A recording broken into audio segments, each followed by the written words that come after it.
Alemana. Si es tu salud, es la alemana. Presenta Bienestar.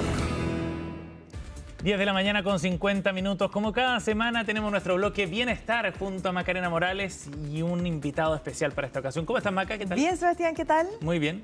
Estoy muy contenta de poder hablar este tema. Apenas apareció la noticia, no dudé en que iba a ser una noticia que teníamos que comentar, sobre todo por aquellas mujeres que tienen el síndrome de ovario poliquístico. La verdad que eso ya es una palabra del pasado, porque finalmente se ha modificado su nombre, pero no solo por lo que significa el nombre, sino más bien por cómo se aborda esta enfermedad que ahora es el síndrome de ovárico metabólico poliendocrino. Y además, tengo el gusto de presentar a quien me acompaña el día de hoy, el único chileno y único además latinoamericano invitado a la discusión de los workshops de este cambio de nombre. O sea, además, ahí en primera fuente nos va a poder contar el doctor Nicolás Crisosto, endocrinólogo de la Clínica Alemana. Gracias, Nicolás, doctor, por acompañarnos. Muchas gracias, Macarena. Bienvenido, doctor. Por esta invitación. Gracias por estar con nosotros. El síndrome de ovario poliquístico, que ya es la palabra del pasado, me decía antes de empezar esta conversación que tiene una prevalencia incluso de hasta un 20% de mujeres en edad fértil. Muy, muy alta. La verdad que dependiendo del lugar donde uno esté, es una patología que la tiene entre el 15 hasta incluso el 20% de las mujeres en edad reproductiva. Es de las patologías endocrinometabólicas más prevalentes. Por lo tanto, es muy importante hacer un diagnóstico acertado porque vamos a comprometer una porción importante de la población. Ahora, ¿por qué cambia el nombre? Pero cuando uno cambia el nombre hay algo detrás y hoy día se incorpora la palabra metabólico. Exactamente. Mira, este era un nombre que estaba muy mal dado, que se arrastró desde la época de los años 30, cuando se bautizó esta enfermedad. Los ginecólogos que trataban a estas pacientes encontraban, la verdad, lo que ellos llamaron quistes en el ovario. Y por eso quedó acuñado el nombre de síndrome de ovario poliquístico.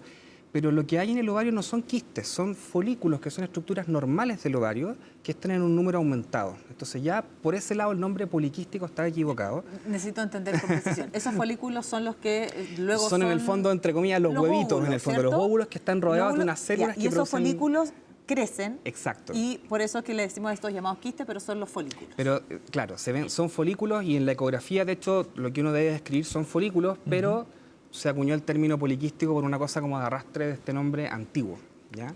Entonces lo que ocurre en estos ovarios es que simplemente hay más folículos, no tenemos tan clara cuál es la causa de esto, pero esos folículos producen una hormona que se llama testosterona, que es la hormona que tenemos más los hombres, pero que las mujeres también la producen como un sustrato para fabricar el estrógeno. Entonces, al tener un poquito más de folículos, hay un poquito más de testosterona y eso empieza a producir todo un descalabro, tanto endocrinológico como metabólico. Este desorden metabólico, ya. Y tener más testosterona, es decir, una desregulación hormonal, eso impacta de forma general en varias cosas. Me imagino el sobrepeso, la obesidad, distintos cambios. ¿En qué ha impactado este síndrome que es metabólico y por lo tanto me imagino que también la medicina ahora lo aborda de otra manera? Exactamente. Lo primero son alteraciones reproductivas, que es lo que uno conoce normalmente como el síndrome de ovario poliquístico, que es aumento del vello corporal en las mujeres, ciclos menstruales un poquito más irregulares, esta imagen de ovario poliquístico, pero esa testosterona a nivel de los órganos metabólicos, del tejido adiposo, del hígado, del músculo, genera resistencia a la insulina.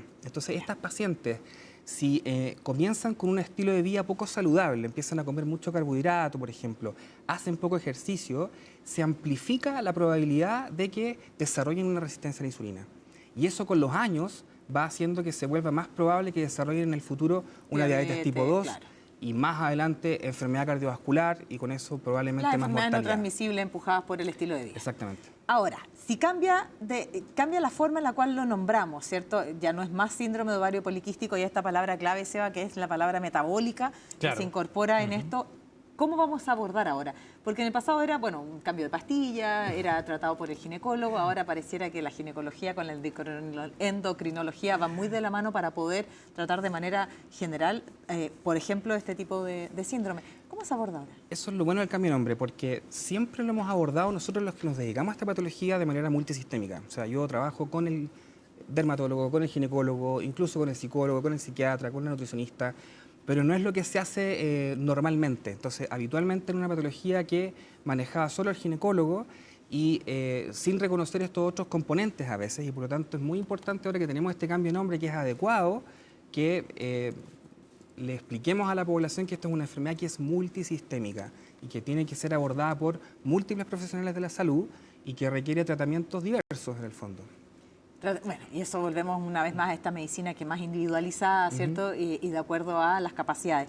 ¿Cuánto impacta el estilo de vida, esta vida moderna que nos tiene en índice? La obesidad hoy día está en cerca del 40% en población adulta, creciendo, y el 70% si subamos al sobrepeso. Pero la mala noticia es que la curva no va a la baja, sino más bien hoy día nuestros niños, 1 de cada 2 tiene sobrepeso.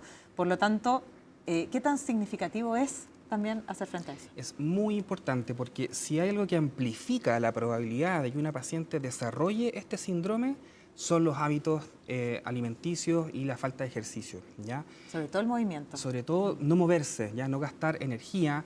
Estas pacientes lo que les pasa es que entran como en una especie de adormecimiento metabólico en el fondo. Esta testosterona hace que se guarde más grasa en depósitos donde no es normal guardarla, y si esa paciente no se alimenta adecuadamente, por ejemplo, consume muchos carbohidratos, hace poco ejercicio, va a estimular estos mecanismos y va a entrar en una serie de círculos viciosos que le van a hacer simplemente profundizar la enfermedad. Entonces es muy importante a estas pacientes tomarlas, ojalá desde la adolescencia, desde que aparecen los primeros signos y síntomas, para cambiarle el estilo de vida de manera que se exprese menos la enfermedad. Es muy relevante el componente no farmacológico del manejo de la enfermedad. Ahora bien, es muy importante poder cambiar la mirada porque muchas veces por el sobrepeso y la obesidad hemos responsabilizado a los propios pacientes sin entender que tiene una causa que también es biológica.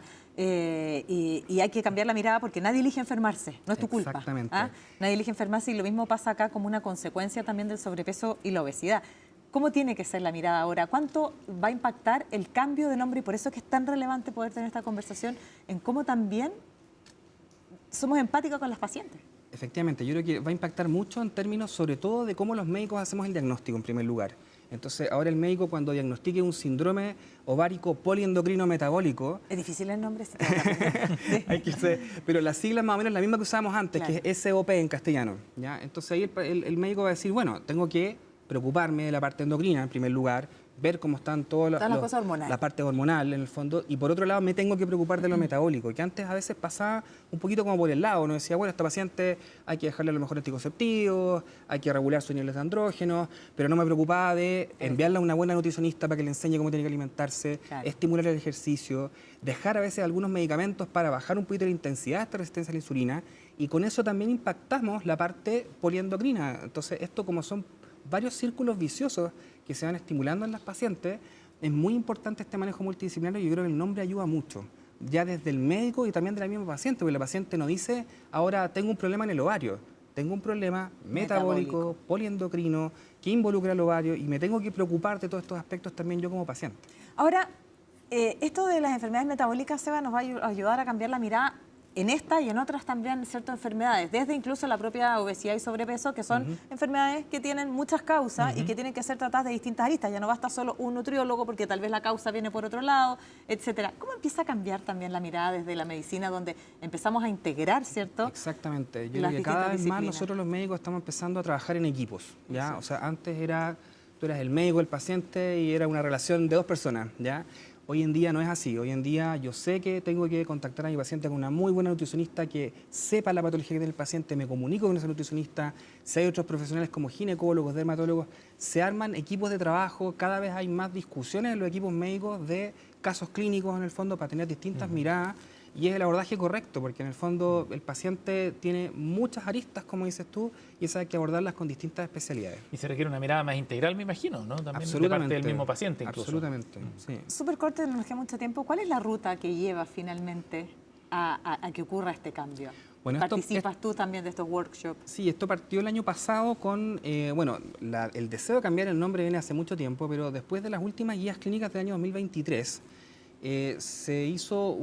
nos convencimos de que había que cambiar el nombre, y por lo tanto el año 2025 se estableció todo un plan ya de realizar primero encuestas, y encuestas que involucraron principalmente a las pacientes, no solamente a los médicos, sino que se hizo llegar encuestas a asociaciones de pacientes con esta patología, para que ellas mismas opinaran cómo les gustaría que se llamara, qué cosa puede ser estigmatizante dentro del nombre.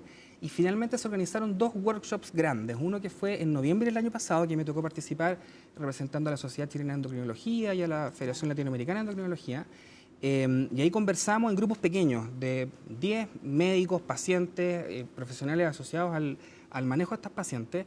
Íbamos eligiendo distintas alternativas, y la verdad que fue una cosa bastante participativa y que yo creo que dejó muy contento tanto a los médicos como a las mismas pacientes, y fue un proceso muy ordenado y que tuvo un muy buen resultado. Bueno, ese resultado es el que queríamos contar también en una enfermedad que es tan prevalente en las mujeres en edad reproductiva, porque es cuando tenemos folículos, por eso es en edad reproductiva, ¿no? Sí. Ya, perfecto. Gracias por toda la explicación también científica y gracias por acompañarnos. Gracias, Muchas doctor, gracias por a haber ustedes venido a por este nuestro bloque esta semana. Gracias, Maca. Nos vemos a la próxima. Clínica Alemana. Si es tu salud, es la alemana. Presentó Bienestar.